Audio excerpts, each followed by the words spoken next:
Richard and I make up the quality team at Bethphage.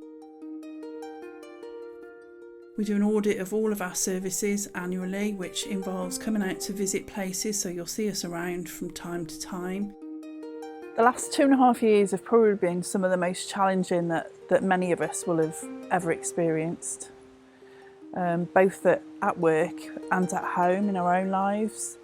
I've constantly been amazed by what I've seen staff adapting to the changes and the ways that they work in order to keep people that we support safe, and how the people that we support have adapted to changes in some of the most difficult times.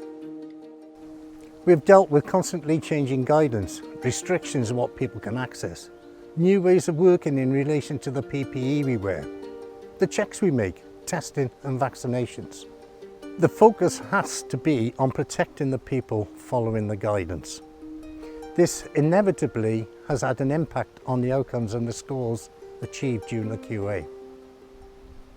Having said that, I've seen many examples of how teams have worked creatively to ensure people have fun and opportunities. We hope that now, as the impact of the pandemic reduces, we can start to move forward. In terms of where quality sits at the moment, it might seem that compliance, Care Quality Commission inspections and quality audits are things that managers do in offices somewhere, but that's far from the truth. The important thing about quality is in improving people's lives, the people that we support. The most important thing is how we support them day to day, and we all have a role in that. We currently hold good ratings across all services in all areas of the key lines of inquiry. That's been safe, effective, caring, responsive and well led. And we're really proud of that. CQC have changed how they inspect, and we don't have regular schedule of inspections. So it's been some time since we were visited, but they do use data each month to risk assess what we were doing to determine whether they need to visit and inspect the locations.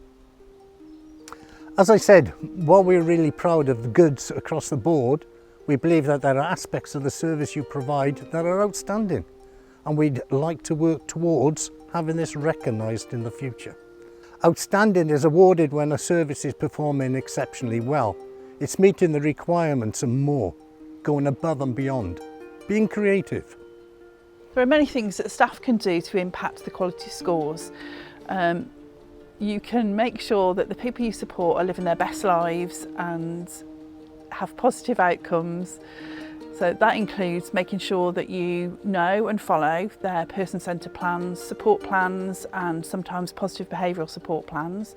It doesn't mean that they have to stay static and they can't change. You can make suggestions for change, but those need to be implemented by the whole team because consistency and continuity is really important.